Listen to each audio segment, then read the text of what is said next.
You've been holding a picture in your head so tightly that your knuckles are white.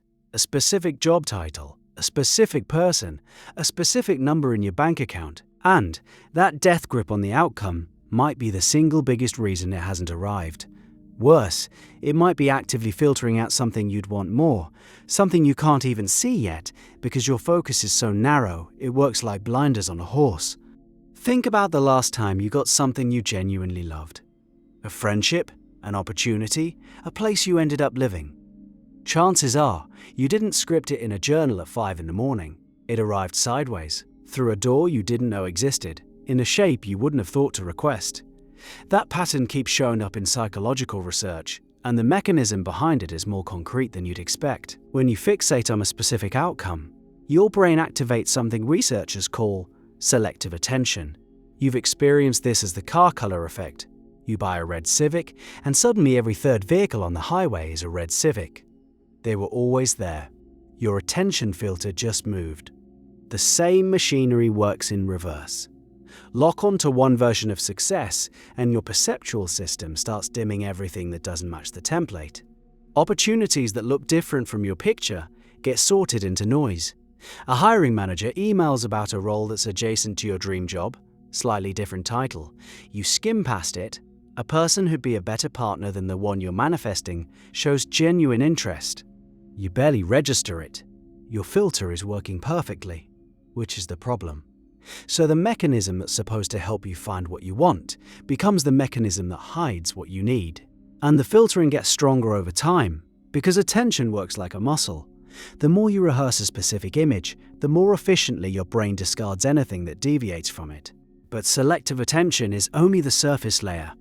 Something deeper is happening when you attach to a specific outcome, and it has to do with how your brain processes uncertainty.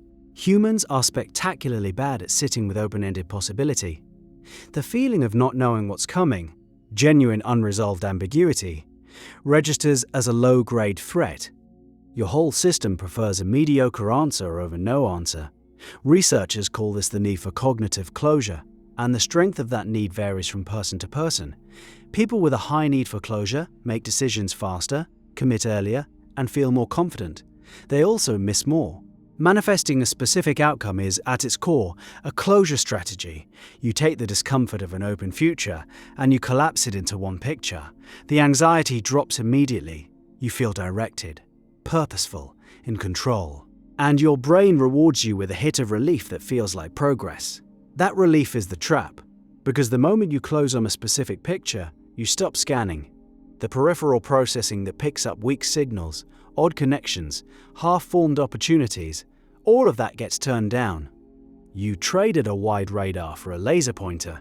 The laser feels more powerful. The radar was more useful. Here's where the research gets personal. Studies on goal pursuit show that people who hold tight, specific outcome goals perform well on narrow, well-defined tasks, solving a math problem, hitting a sales quota, running a mile in under 7 minutes. The specificity helps because the path is known. You can see the steps. But life's biggest gains don't come from well-defined paths. Career breakthroughs, deep relationships, creative insights, these emerge from what researchers describe as open goals. An open goal has direction without a fixed endpoint. I want to do meaningful work in biology versus I want to be a tenured professor at this specific university by age 34. The first leaves room for serendipity, the second turns serendipity into an intruder. And serendipity, when you study it, turns out to be shockingly load-bearing and successful outcomes. A study tracking career trajectories found that a majority of professionals attributed their most significant career advances to unplanned events. Chance meetings, unexpected offers, projects that appeared from nowhere. The people who benefited most from those events shared one trait: they were open to adjusting their path in real time. The people who benefited least were the ones who already had a rigid picture of where they were supposed to end up. So the manifesting crowd has one piece right: clarity matters, direction matters. The part they get wrong is resolution. They're shooting for high definition when a sketch would serve them better. Think of it like navigating a city. You need to know you're heading north. You might even need to know you're heading toward the river district. But if you program a GPS for one specific restaurant and refuse to deviate, you'll walk past 6 places you'd love more. The person who walks north with curiosity discovers the alley with the unmarked door. The person with rigid coordinates stays on the main road. There's another cost to specific manifesting, and this one cuts deeper.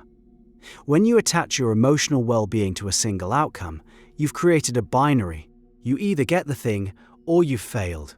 There's no middle, no adjacent success, no beautiful near miss that opens a different corridor. This binary framing generates a constant background hum of evaluation. Every day you're unconsciously measuring the gap between where you are and the specific picture you're holding. Psychologists who study goal discrepancy theory have documented what that gap does.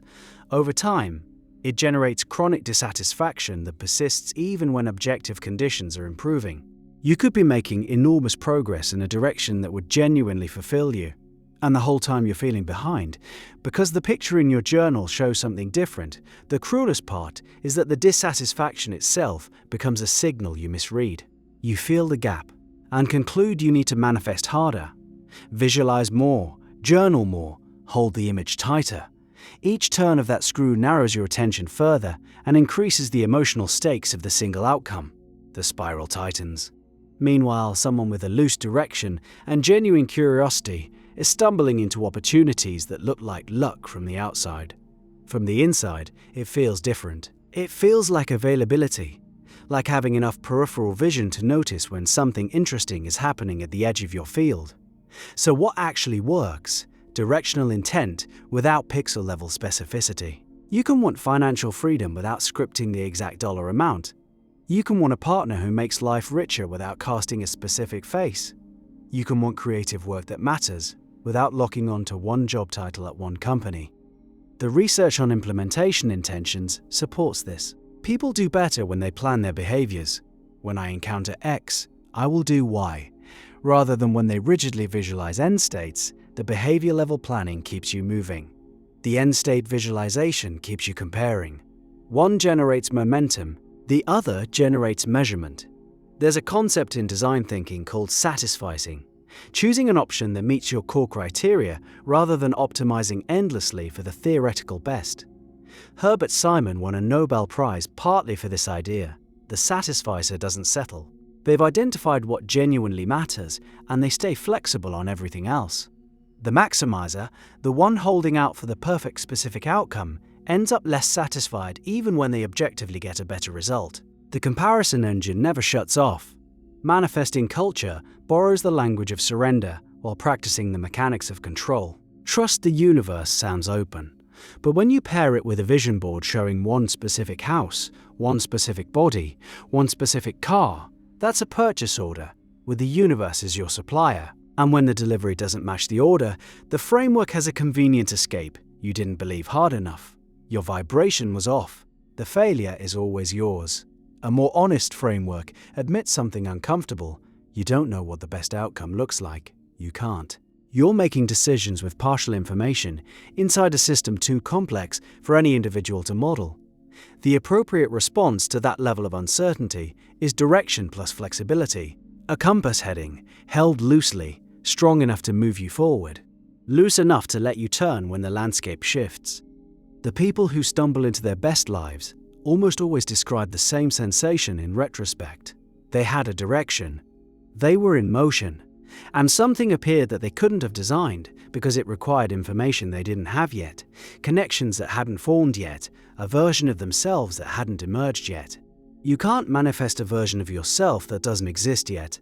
You can only create the conditions where that version has room to arrive. And those conditions look less like a detailed picture held with white-knuckle certainty and more like forward motion with your eyes wide open. Your vision board might be the most expensive thing in your apartment. The cost just doesn't show up on a receipt.